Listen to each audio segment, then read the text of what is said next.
여러분 반갑습니다. 이번 영상은 9월 출산율 관련해서 한번 이야기해 보겠습니다. 제가 주계를 보다가 깜짝 놀라는 글을 봤어요. 한번 글 내용이 뭐냐면 제목 속보 9월 출산율 20% 감소 크크크 2022년도 9월 22,437명 2023년 9월 17,926명 즉 주민등록 기준 지역별 출생 등록아 수입니다. 그래서 마이너스 20.1% 역대급으로 꼬라박았다라고 이렇게 말씀하셨는데 항상 주겔분들한테 아이디어를 많이 주셔서 감사합니다. 저도 깜짝 놀랐어요. 20%나 감소했다고? 그래서 제가 한번 직접 행정안전부의 주민등록 인구 통계표를 제가 봤습니다. 그래서 제가 어떻게 한번 직접 확인했냐고 하면 2022년도 1월부터 2023년도 9월까지 해가지고 조회를 해서 엑셀로 다운로드를 받았어요.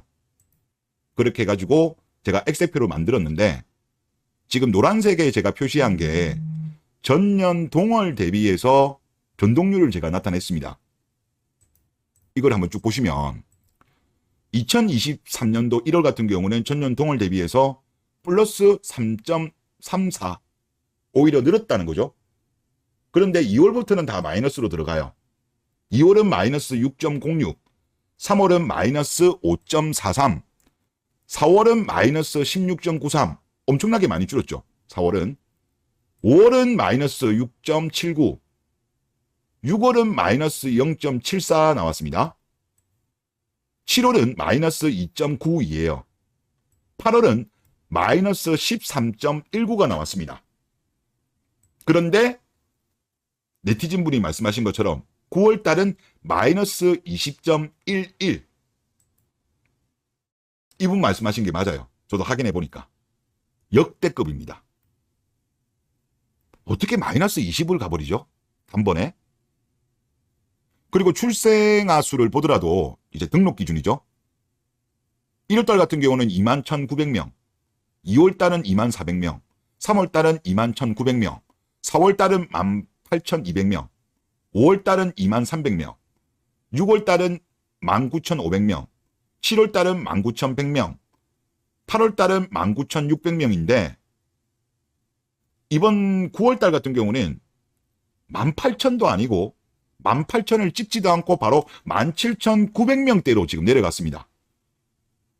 그리고 통상적으로 보면 12월로 가면 갈수록 출생아 수가 적거든요.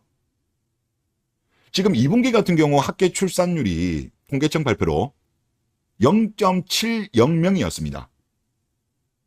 그래서 아마 올해 만약에 이 트렌드로 가면 원래 올해 초 같은 경우는 통계청에서 예상하기로는 0.73 정도 예상이 되었는데 올해 2분기까지 나온 걸로 해가지고 유추했을 때는 한 0.72 정도 나올 걸로 제가 말씀을 드렸는데 갑자기 8월도 그렇고 8월도 마이너스 13이지만 9월은 마이너스 20.1 정도 찍었다라고 한다면 이거는 0.72가 나오는 게 아니라 0.7 하나나 0.70 심지어 0.7대도 깨질 수 있는 엄청난 속도로 아이를 안 낳는 거다 그렇게 보여요.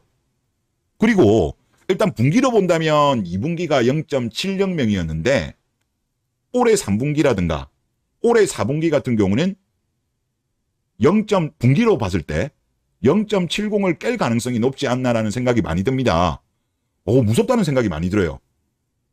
지금 8월달 그러니까 통계청에서 발표하는 8월 인구 동향 그리고 9월 인구 동향 같은 경우는 출생아 수가 더욱더 급감할 것 같습니다. 어떻게 보면 이게 행정안전부의 주민등록 기준이 선행지표거든요. 정말 무섭다는 생각이 많이 듭니다. 지금 진짜 걱정이 많이 돼요. 그리고 또 이야기 좀 한번 하죠. 지금 연휴 중에 나온 뉴스인데 임신해도 3명 중에 1명은 유산이라고 합니다. 그리고 10년 동안 피지 못한 아이가 146만 명이나 된다고 합니다. 유산으로 인해 가지고. 그래서 사실 예전에도 한번 보여드린 적이 있는데 이제 이거는 미국 자료입니다. 이제 나이에 따라서 이제 유산 확률이에요. 지금 보시면 그래도 여기 한 30 밑에 때까지는 유산 확률이 그렇게 높지는 않습니다. 하지만 30 넘어가면서부터 엄청나게 가팔라지고 특히 35 넘어가서부터는 그 각도가 더 가팔라져요. 유산 확률이. 그리고 여기로 봤을 때 만약에 만 40세 정도의 아이를 낳았을 때 유산 확률은 40% 정도가 나와요. 그리고 대한생식의학회에서 나온 자료도 한번 보여드릴게요. 이건 우리나라에서 발표한 거라고 보시면 되는데 지금 이제 예를 들어서 25에서 29세일 때 자연 유산 확률은 10.0 정도입니다. 그리고 30에서 34살일 때 11.7%, 35에서 39일 때 17.7%, 40에서 44살일 때 38.8% 이렇습니다. 그러니까 지금 뭐 임신해도 지금 아이가 유산되는 경우가 많은 게 여기 내용도 나오지만 만원으로 인해 가지고 초산 연령이 늦어지고 일하는 여성이 늘어난 영향이다. 유산을 줄이는 정책 노력이 필요하다. 이런 내용이 나오는데 근데 지금 대한민국의 어떤 국가가 하는 방향을 보면 빨리 결혼하고 빨리 출산을 장려하는 쪽으로 가는 게 아니라 오히려 여성계의 어떤 목소리를 반영해서 늦게 결혼하고 늦게 출산을 지원하는 쪽으로 가고 있거든요. 그래서 제가 볼 때 지금 현재 최근의 통계 자료를 보더라도 결혼도 계속 늦어지고 있어요. 월별로 보더라도. 그리고 첫째 알을 낳는 산모의 연령 같은 경우도 계속 지금 늦어지고 있어요. 저는 이게 결국은 국가가 잘못된 정책, 즉 여성계의 목소리를 반영한 저출산 지원 정책을 펼치고 있기 때문에 이런 방향으로 가고 있는 거라고 보거든요. 그래서 정말 저는 좀 걱정이 많이 돼요. 그나마 지금 그래도 우리나라 출산율이 지금 전 세계에서 꼴찌이기 때문에 여기서 더 떨어지겠냐라는 이야기 하는 분들도 있잖아요.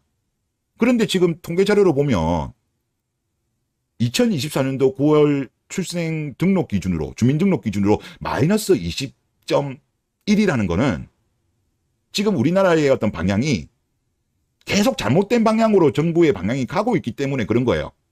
아니, 이만큼 줄었는데도 어떻게 보면 줄어드는 폭이 완만해져야 되는 게 상식적이잖아요. 그런데 오히려 보면 더 꼬라박는 거란 거는 지금 분명히 잘못된 방향으로 정부가 정책을 펼치고 있는 거예요.